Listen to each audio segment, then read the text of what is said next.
At sa ating latest satellite images, makikita natin na tatlong weather systems ang nakakaapekto sa ating bansa.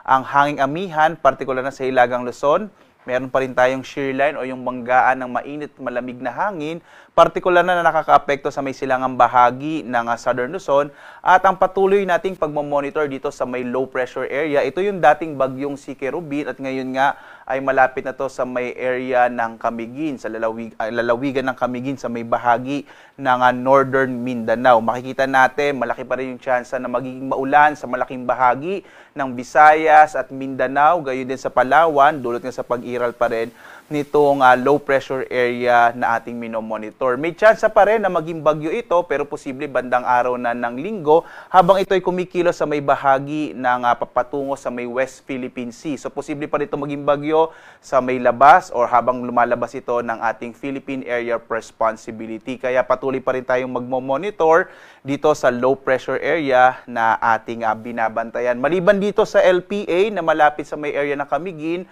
wala na tayong minomonitor na anumang low pressure area sa loob at labas ng Philippine Area of Responsibility. Ang shear line magpapa-apekto din sa may malaking bahagi ng Bicol Region kasama yung Mimaropa, habang ang amihan magdadala ng mahihinang pag-ulan sa malaking bahagi ng Luzon.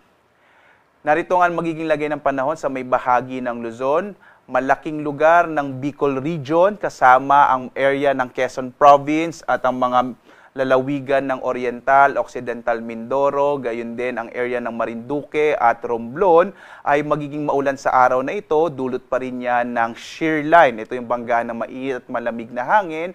Posible pa rin yung mga biglaang pagbaha at pagguho ng lupa sa bahaging ito ng ating bansa, habang sa may bahagi ng Cagayan Valley Region, gayon din sa Cordillera at Aurora, dulot naman ng amihan ay magkakaroon tayo ng mga maihinang pag-ulan.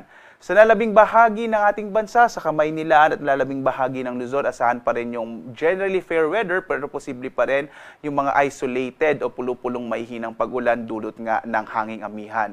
Ang temperatura natin sa araw na ito sa Lawag, 22 to 31 degrees Celsius, sa Baguio hanggang 24 degrees Celsius, sa Metro Manila 23 to 31 degrees Celsius, sa Tuguegarao naman 21 to 27 degrees Celsius, sa Legazpi hanggang 27 degrees Celsius, sa Tagaytay naman 21 to 28 degrees Celsius. Dumako naman tayo sa Visayas, Mindanao at Palawan. Magiging maulan din sa malaking bahagi ng Visayas, dulot ng epekto ng shear line at ng low pressure area. Magiging maulan din sa Palawan dahil inaasahan natin kikilos nga palapit sa bahaging ito ng ating bansa yung low pressure area. Mag-ingat pa rin po sa mga banta ng mga biglaang pagbaha o flash floods at pagguho ng lupa o landslides. Agwat ang temperatura sa Kalayaan Islands, 25 to 32 degrees Celsius, 25 to 31 naman sa Puerto Princesa City sa bahagi ng Palawan. Sa Iloilo naman, 24 to 29 degrees Celsius. Sa Cebu, 25 to 29 degrees Celsius. Sa Tacloban naman, 24 to 29 degrees Celsius.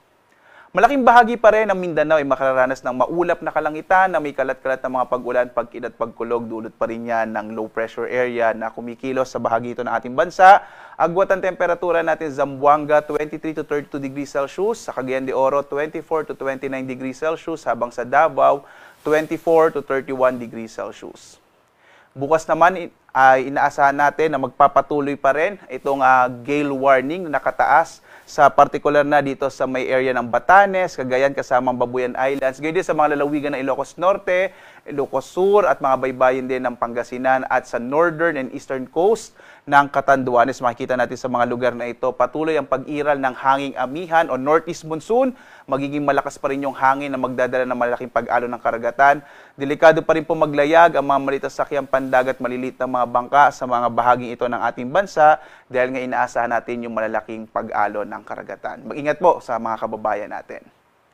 At narito ating inaasahang magiging lagay ng panahon sa mga susunod na araw. Bukas, magiging maulan pa rin sa malaking bahagi ng Bicol Region kasama ang Mimaropa, ilang bahagi ng Panay Islands at gayon din sa may Samar Provinces. Ito ay dulot ng patuloy na pag-iral ng shear line at pagkilos nitong low pressure area sa may bahagi naman ng Palawan.